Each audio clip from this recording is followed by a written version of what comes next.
Olá, sou o Capitão Aviador Ike e vou apresentar o trabalho realizado junto com o Major Fiedler, que é sobre a classificação de imagens utilizando fusão de sensores termal e visível.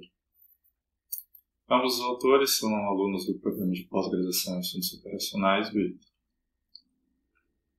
Introduzindo o tema, falamos um pouco dos sensores infravermelho. Restringo aqui aos sensores imageadores. Esse tipo de sensor permite tirarmos informação do diferencial térmico entre os alvos que estão em cena, permitindo estender a capacidade da visão humana. Isso vai melhorar o desempenho numa classificação de alvos, pois eu estou obtendo mais informações sobre aquele cenário. Aumenta-se essa capacidade de classificação e discernir o que está ao nosso redor utilizando a fusão de dados dos sensores, pois eu junto as camadas de dados com diversas informações, assim, tanto no visível, por exemplo, no termal, e é possível ter uma maior consciência situacional sobre o cenário de operação nessas condições, balizando as decisões que precisam ser tomadas, por vezes em cenários complexos, como as aplicações em ambiente, aplicações em defesa. Aqui eu mostro, para exemplificar esse poder dos sensores termais. Nessa imagem visível, vemos uma parte de vegetação que, em princípio, não tem nenhuma informação, uma cena absolutamente comum. Porém, se utilizarmos uma imagem termal, é possível ver que há um sinal no centro dessa imagem termal, possivelmente uma pessoa, talvez um militar oponente. Ou seja, essa imagem mostra a vantagem de se utilizar um sensor termal. Definindo o nosso problema, que é se a utilização de uma camada termal juntamente com as camadas RGB na faixa visível gera uma maior exatidão global ao se utilizar modelos SVM, KNN.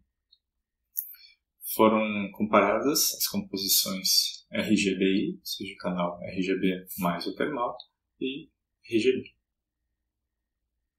Os materiais e métodos utilizados, utilizamos como sensor a câmera FLIR-Duo, que possui um sensor no infravermelho longo, uma matriz de microbolômetros, sensível na faixa de 7,5 a 13,5 micrômetros, faixa do infravermelho longo, como foi falado. A matriz desse sensor termal tem 160 por 120 pixels, campo de visão de 57 graus por 44 graus.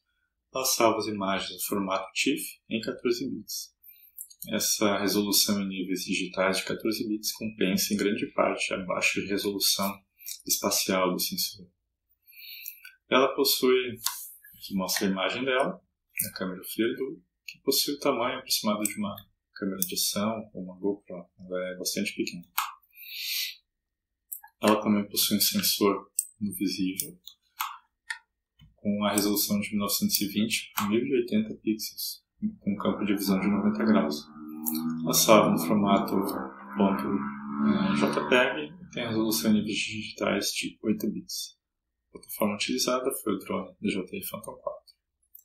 Tanto o sensor quanto o drone foram gentilmente cedidos e operados pela equipe do Peter e Evie. Para processamento, nós utilizamos as imagens da banda do visível e da banda do infravermelho, porém elas são significativamente diferentes, pois na imagem do visível nós temos uma resolução Full HD de 1920 por 1080, como já foi falado, e na banda do infravermelho temos a resolução de 160 por 120 pixels. Essas imagens não têm somente a resolução drasticamente diferente, como também o seu aspecto, que eu menciono no aspecto Full HD e outro no aspecto 4x3. Então, inicialmente foi necessário cortar essa imagem do visível para a resolução de 1440 pixels e a resolução de ambas foi transformada para a resolução de 640 por 480 pixels. Pois nessa resolução, a imagem do visível não perde drasticamente as informações dos objetos presentes em cena e tampouco temos o problema do processamento de uma imagem em resolução cheia de 1440 por 1080 pixels. A resolução em níveis digitais final foi escolhida como sendo 8 bits, por compatibilidade entre as duas imagens. No nosso banco de dados haviam 672 imagens de cada uma das classes, porém foram escolhidas somente 15 dessas imagens para aplicar a metodologia. Aqui temos as imagens de cada um dos canais, mostradas lado a lado, do vermelho, verde e azul, e infravermelho. Aqui a imagem da composição RGBI, em que o canal vermelho substitui o canal termal. Fazemos agora uma breve comparação das imagens das bandas utilizadas. Aqui temos a imagem no infravermelho longo, a imagem RGB e a imagem da composição RGBI, de novo com o vermelho sendo substituído pelo infravermelho. Vamos ver na camada do infravermelho o grande retorno das áreas de asfalto, das construções, podemos ver cada uma dessas imagens. Também a parte mais escura, que é o baixo retorno no termal das áreas de vegetação. Podemos ver umas partes de vegetação ligeiramente mais claras, que ao comparar com as outras imagens percebemos que são árvores. Também esses pequenos pontos pretos aqui, que podemos ver aqui nas imagens abaixo, podemos ver que são a posição do dorso dessas lâmpadas na imagem termal. E ao olharmos para a composição RGBI, percebemos que esses pontos estão deslocados uns com relação aos outros. A partir daí percebemos também o deslocamento nas bordas, por exemplo, dessa área de telhado. Então percebemos que há um erro de posição nessas imagens e, analisando os dados, as especificações dos dois sensores, percebemos que o tempo de integração deles é bastante diferente.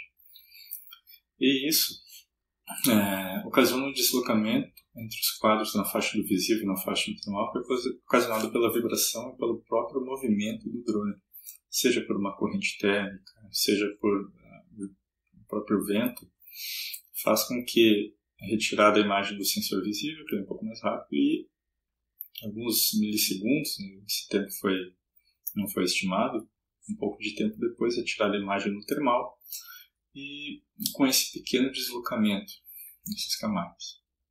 Isso aí é mostrado bem nitidamente nessas imagens que temos aqui à direita, em que o ponto vermelho mais claro representa o mesmo dorso da lâmpada desse poste de iluminação.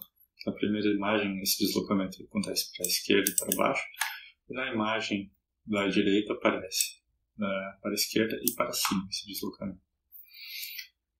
Para este trabalho foram selecionadas as imagens com menor erro de posição e foi decidido por não se empregar técnica de registro de imagens, sim aplicar a metodologia mesmo com esse deslocamento e verificar se há melhora, ainda assim,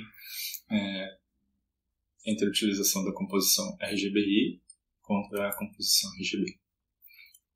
Treinamento e modelos, aqui mostra a fase de coleta de amostras e rotulação das amostras de cada uma das classes. Foram 4: grama, asfalto, árvore e telhado, sendo que na classe telhado possui 3 materiais diferentes: fibra de cimento, concreto e telha metálica. Falando um pouco dos modelos utilizados, primeiro, vizinhos mais próximos. É uma técnica de aprendizado de máquina supervisionada e compara cada amostra com os dados de treinamento originais. Um grande ponto dessa técnica é a definição do parâmetro K, que é o número de vizinhos mais próximos a se considerar na classificação. Conforme mostra nessa imagem retirada de Foquet, em 2018, para K igual a 3, consideramos os 3 vizinhos mais próximos dessa nova amostra aqui. Então, como a maioria desses vizinhos mais próximos é da classe P, de triângulos vermelhos, essa amostra, sob teste, será classificada para K igual a 3 na classe P, como sendo da classe P. Ou seja, cada amostra nova é atribuída à classe mais comum entre as K amostras de treinamento mais próximas. Já o algoritmo de máquinas de vetores de suporte, ou SVM, da sigla em inglês, é uma técnica também de aprendizado de máquina supervisionada, é um classificador linear binário, ou seja, classifica entre 2 classes. Quando há mais de 2 classes, como no caso desse trabalho, é usada a técnica de one versus all. Baseia-se na procura de um hiperplano ótimo a fim de separar as classes com a maior margem possível. Como mostra nessa figura aqui, há uma separação adequada das classes, porém há uma margem muito pequena. Já na imagem da direita, há uma otimização dessa margem, que é o que o algoritmo SVM faz, para obter uma melhor separabilidade entre essas duas classes. Passamos a falar dos resultados obtidos. Temos aqui a imagem dos algoritmos gerada por esses algoritmos. Aqui no verde claro temos a classe grama, no cinza escuro a classe asfalto, no verde escuro a classe árvore, no azul escuro a classe telhado. À esquerda temos o modelo SVM, RGBI, à direita KNN, RGBI, que foram os melhores modelos. E a camada RGB para comparação. O resultado da predição, esse é o resultado das predições dos dois modelos, KNN e SVM. Podemos perceber que nessa imagem da esquerda há uma confusão entre a classe asfalto e a classe grama, o que não era esperado, pois a classe asfalto, ao adicionar a camada termal, ela possui uma diferenciação bastante grande por conta do sinal infravermelho do próprio asfalto, sendo que essa imagem foi feita de dia. É marcante também a confusão da classe asfalto com a classe telhado, que é possível perceber nessa imagem de baixo, mas essa confusão era de certa forma esperada, porque ao se adicionar o canal termal, ambas as classes aumentaram a semelhança entre si por conta do sinal infravermelho. Já ao vermos o resultado do modelo KNN, a composição RGB, vemos aqui que a classe asfalto não foi confundida com a classe grama, e há uma definição melhor das classes, mesmo as partes de árvores e de telhado. Aqui há ainda uma confusão menor que no SVM da classe asfalto com a classe telhado. Partindo para os resultados, uma análise mais apurada dos resultados, percebemos que a acurácia do modelo KNN do RGB para o RGBI ela aumenta em praticamente 10%.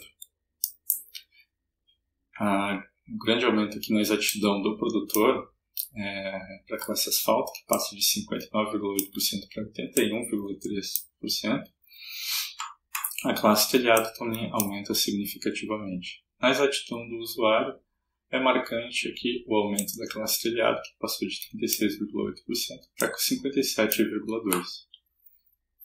Já dos resultados do modelo SVM, a acurácia vai de 80,6% para 82,5%. É um aumento, porém pequeno, sendo que mais significativo daqui a exatidão do produtor da classe telhado passou de 58,9% para 73%, que é um aumento muito significativo. A exatidão do usuário, aqui da classe grama, ela aumenta, passa de 78,7% para 87%, e da classe asfalto ela passa de 87,5% para 91,4%, um aumento significativo.